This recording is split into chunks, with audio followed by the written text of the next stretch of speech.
So student, कल मैंने अपनी प्रीवियस वीडियो में आपको ये बताया था कि इक्वेशन कैसे सॉल्व करते हैं। ठीक है, आज मैं आपको बताऊंगी कि सॉल्विंग इक्वेशन विद क्वाड्रिक फार्मूले से इक्वेशन कैसे सॉल्व करते हैं। ठीक है, चले आइए देखिए। इक्वेशन दे रखी है x² + 6x + 5 = 0। ठीक है, अब आपको कंपेयर करना है इस इक्वेशन से। तो देखिए कंपेयर करें, x² के साथ यहाँ क्या है 1, सो a = 1। ओके, x b की वैल्यू कितनी है 6, सो b = 6 एंड c की वैल्यू कितनी है 5। क्लियर। अब आपको देखिए पता होता है कि फॉर्मूला क्या होता है, b² - 4ac।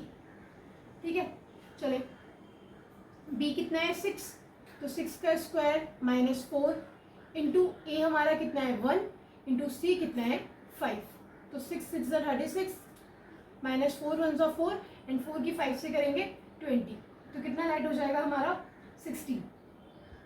ओके, चलिए हम फार्मूला लगाते हैं। फार्मूला क्या होता है हमारा, x = -b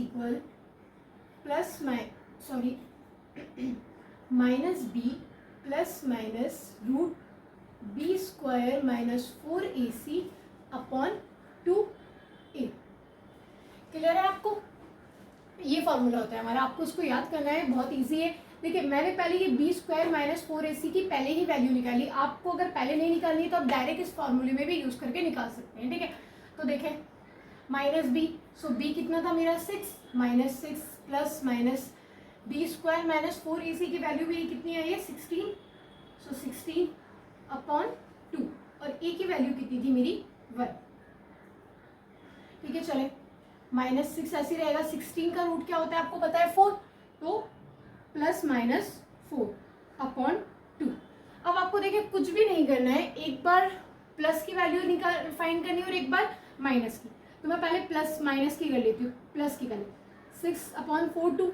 ठीक है, 6 में से 4 जाएंगे माइनस के 2 एंड अपॉन 2, तो 2 से 2 कैंसिल, सो -1। एक x का हमारा कितना आया -1। अब दोबारा देखते हैं, 6 -6 एंड प्लस की क्या था, अब -4 अपॉन 2, तो 6 - 4 6 भी माइनस का एंड 4 भी, तो -10 अपॉन 2, तो कितना आ जाएगा -5। सो हमारी दूसरी x की वैल्यू कितनी आई -5। क्लियर आपको। चलिए अब हम ये करते हैं, इसको भी सेम हमें क्या इक्वेशन होती है, ax² + bx एंड +c, इससे कंपेयर करना होता है। ठीक है, तो a की वैल्यू सेम वही 1, b की कितनी है -3 एंड c की कितनी है -2। ठीक है, चले अब डायरेक्ट हमें यही फार्मूला दोबारा से, अब मैं यहाँ ही फार्मूला पुट करके आपको वैल्यूज निकालना बताती हूँ। x = क्या फार्मूला होता है, -b ± b² - 4ac upon 2a। ठीक है, चलिए माइनस ऐसी रहा, b की वैल्यू कितनी है -3, सो -3 प्लस माइनस ऐसी, b² की वैल्यू कितनी है -3, सो -3 का होल स्क्वायर -4 इंटू a की वैल्यू 1 एंड c की वैल्यू कितनी है -2 अपॉन 2 इंटू 1। ठीक है, देखिए माइनस माइनस +3, साइन यूज करने की जरूरत नहीं है। ओके, प्लस माइनस ऐसी सॉल्व करने से 3 का स्क्वायर कितना होगा 9। ओके, 3 का स्क्वायर 9 हो जाएगा। 4 1 4 और 4 की 2 से करेंगे कितना हो जाएगा 8, और माइनस प्लस, तो 9 और 8 कितने हो जाएंगे 17 अपॉन 2। तो एक बार वही आपको सेम 3 + √7 अपॉन 2 एंड 3 - √7 7 बोलिए सॉरी 17 अपॉन 2। तो हमारी x की 2 वैल्यू हो गई। आपको इसके आगे सॉल्व करने की नीड नहीं है, इतना भी आप करेंगे आपका आंसर आ जाएगा। ठीक है, चलिए अब ये सॉल्व करते हैं। अभी तक आपको सब क्लियर है। देखिए फिर वही ax² + bx + c = 0। So a की वैल्यू कितनी है 3, b की वैल्यू कितनी है 2 एंड c की वैल्यू है -7। ओके स्टूडेंट्स,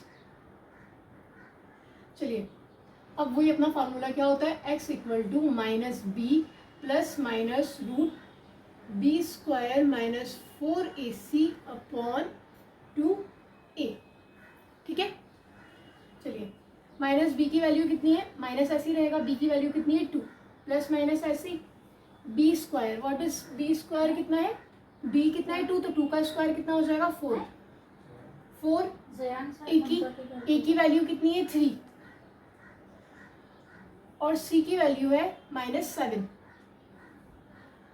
अपॉन 2 इंटू ए की कितनी है 3, सो -2 ऐसी प्लस माइनस ऐसी, देखिए 4 3 सा 12 और 12 7 सा कितने हो जाएंगे 84, और 84 में देखिए 4 ऐसी माइनस माइनस प्लस एंड 4 3 सा 12 और 12 7 सा 84 अपॉन 3 2 सा 6, ठीक है, -2 प्लस माइनस एंड 84 में हम 8 प्लस करेंगे कितना हो जाएगा 88 अपॉन 6, ठीक है। आपको फिर वो एक बार -2 प्लस 88 अपॉन 6, ओके, एक वैल्यू ये आ गई और दूसरी वैल्यू क्या आएगी -2 माइनस 88 अपॉन 6। अब चाहे तो इसको आगे 88 का रूट थोड़ा फाइंड कर सकते हैं, किसमें हम कर सकते हैं ऐसे, मैं आपको बताऊँ -2 प्लस मैं 88 को क्या लिख दूँ 4 इंटू 2 इंटू 2 और अपॉन 6, ठीक है, तो -2 ऐसे ही रहेगा प्लस ऐसे ही रहेगा, 4 का रूट आपको पता है क्या होता है 2, तो 22 और अपॉन 6, ठीक है। ऐसे आगे भी देखिए, अगर मैं 2 कॉमन ले लूँ तो मैंने 2 कॉमन लिया, नहीं तो आपको लेने की जरूरत नहीं, आप सिंपल अलग अलग एलसीएम सेपरेट करके कैंसिल भी कर सकते हैं, नहीं तो आप ये भी आपका आंसर इतना भी ठीक है, ओके, ठीक है, आपको तीनों क्लियर हो गए सम।